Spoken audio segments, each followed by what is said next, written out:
J'ai commencé à faire du kickboxing là. Enfin pas vraiment, j'ai plus fait une séance d'essai gratuite. Mais du coup je pense qu'on peut dire que je fais du kickboxing, non? J'ai décidé de vous raconter cette histoire parce que j'en ai retiré plein de leçons et vous allez comprendre pourquoi au fur et à mesure. Déjà c'était le genre de jour où j'étais un peu sur les nerfs, tu vois, où tu te dis que tu vas frapper tout le monde. Du coup j'ai pris ça au pied de la lettre et c'est ce que j'ai fait. Sauf que j'avais oublié que dans la vie les gens ils peuvent te frapper en retour. C'est quand même un détail non négligeable. Moi j'y suis allée complètement sereine, tu vois, vu que j'ai fait 8 ans de judo, je me suis dit c'est bon, je suis quand même... Y a quoi là? Oh. Et c'est une fois là-bas que je me suis rendu compte qu'en fait le judo c'est pas du tout un sport de combat. C'est un endroit où on t'apprend à faire des petites roulades et à bien tomber. Moi j'aurais préféré savoir faire bien tomber, tu vois ce que je veux dire. En rentrant dans la salle il y avait déjà une vingtaine de personnes, que des mecs de 2 mètres sur 2. Au début j'ai cru que je m'étais trompée avec la salle où on fait du rugby et puis je me suis souvenu qu'on fait pas du rugby dans une salle. Du coup moi toute frêle que je suis, je vais voir le prof, je lui dis bonjour, c'est ma première séance, j'ai jamais fait ça. Ah du coup t'as pas de protège-dents? Non, pourquoi il en faudrait un? Ouais, va donc voir dans le grenier là-haut, là, tu trouveras bien un casque et des gants, hein. Le grenier, avant même les combats, c'était déjà un combat. Attends mais quel mauvais plan, mais j'aurais dû le sentir. Remarque, pour le sentir, parce que le casque plein de transpi d'inconnus là, que j'ai dû coller aux parois de mon visage, ouais bah ça je l'ai senti, hein. Oh. C'était ce genre de casque. J'avais la tête emballée comme un cadeau de Noël, pas mes lunettes en plus, donc complètement aveugle, et l'odorat anesthésié par l'odeur de la transpi vieille de 10 ans. Ça fait déjà 200 en moins quand même, hein. La vue et l'odorat. On part quand même pas sur des bases excellentes. En plus de ça, j'entendais un truc sur deux avec le casque là, forcément ça te bouche les oreilles comme ça, bah ça fait 300 en moins. Un Louis éliminé. Rajoute à ça le fait que les gens qui me parlaient en face, ils avaient des protège-dents. T'as déjà entendu parler quelqu'un avec un protège-dents? Moi j'ai entendu. Mais j'ai pas réussi à discerner l'éventuel mot. Déjà l'échauffement, j'ai cru que j'allais vomir. En 10 minutes, j'ai condensé plus de sport que dans toute mon existence. Vient le moment de mettre les gants. Vous savez, on parle bien de ce truc rempli de transpi et de mycose là. Tu sais de toute façon que c'est pas propre. Tu le sais. T'as déjà essayé de mettre des gants de boxe toi? Bah le premier ça va nickel, tu l'enfonces comme ça, tac, tu scratches. Mais le deuxième, quand t'as la main paralysée par la mousse, comment tu fais pour mettre le scratch sans pouvoir prendre le scratch?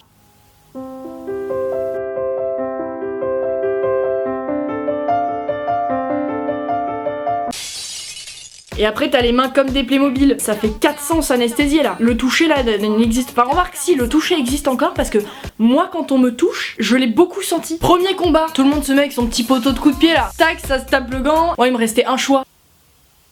Le plus grand de tous les rugbymen de la salle. Il était là, il m'attendait. Alors bonjour monsieur. Et moi comme toujours pour désamorcer un peu des situations de conflit, j'arrive avec mon humour de lourdeau. Eh salut, c'est vraiment super drôle parce que je pensais vraiment que j'allais faire un cours de danse classique là. Et alors c'est super drôle parce que figure-toi je me suis retrouvée là donc... Ah. Tout ça pour dire que c'est mon premier cours et que du coup je sais pas vraiment quoi faire donc ne me frappe pas trop fort quoi. Hein? Ok bah on peut aussi commencer à se taper dessus, enfin moi ça me va, hein, tout me va. Le prof démarre le combat en criant vos adversaires à terre. En vrai il a pas vraiment crié ça mais dans ma tête je l'ai un peu entendu en tant que tel. J'ai eu peut-être quoi? Allez, 30 secondes de répit avant que son poing de la taille d'un camion remorque vienne s'écraser au milieu de mon visage de cette façon, dans la seule partie non protégée par le casque évidemment, sinon on rigole pas assez.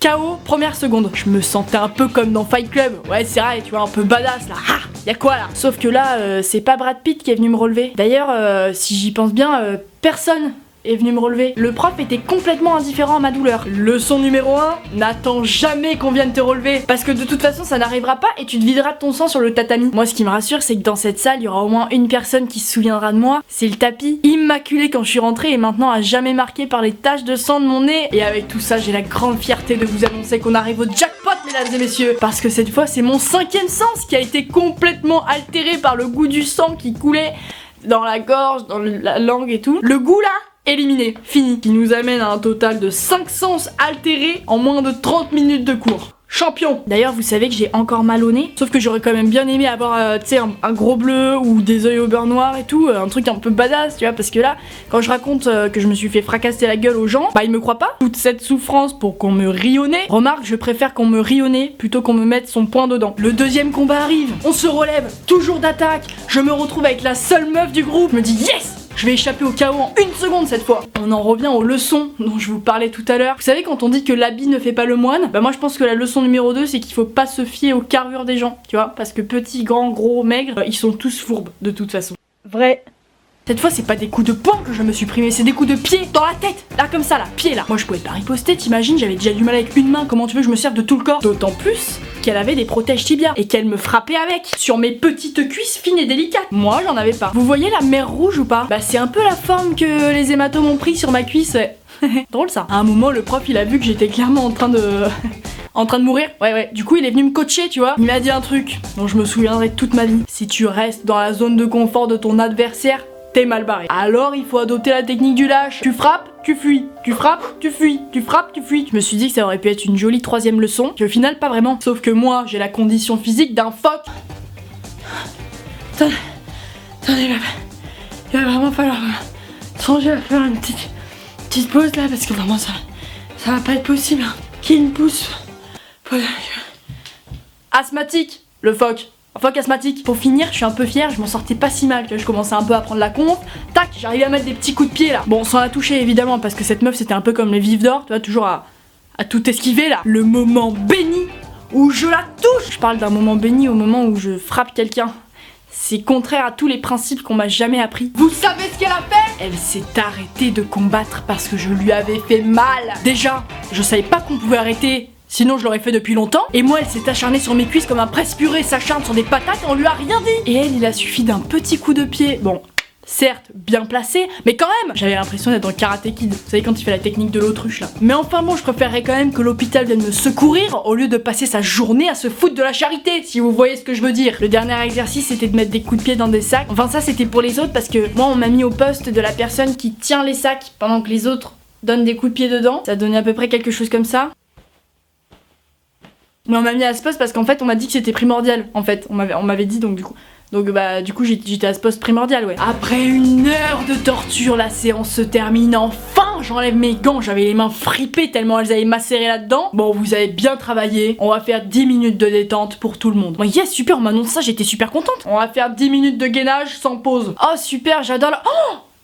Oh, je saigne du nez. Oh mince, je vais devoir partir parce que je suis vraiment... Oh, j'aurais tellement aimé faire le gainage avec vous. Mais vraiment, ça va pas être possible parce que là, j'ai fait une hémorragie interne. Donc je vais devoir partir.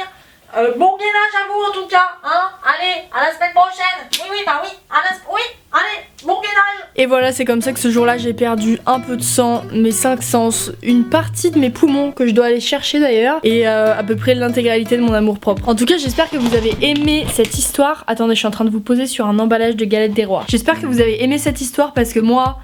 pas trop, mais je pense que cette péripétie elle a donné lieu à une belle métaphore, celle de la vie qui te frappe et qui te met à terre. Et bah même dans ce cas-là, même le nez en sang et la tête emballée dans un casque beaucoup trop serré où les cheveux ne rentrent pas, il faut se relever parce que si tu te relèves pas, tu pourras jamais sortir de cette foutue salle. Techniquement parlant, hein, tu pourras pas sortir de la salle à moins que tu te mettes à ramper, mais alors là je pense que ça va être beaucoup plus long et douloureux comme processus, après c'est toi qui vois. En parlant de trucs qui font mal, vous savez les courbatures, c'est le 2e jour qu'elles font le plus mal. Et bah je suis pas très ravie de vous annoncer que c'est aujourd'hui le 2e jour. Je ne suis que douleur. Ouais. Voilà, c'est la fin de cette vidéo. J'espère qu'elle vous a plu. N'hésitez pas à vous abonner si vous voulez avoir plus d'histoires comme celle-ci. C'était de la confiture, hein.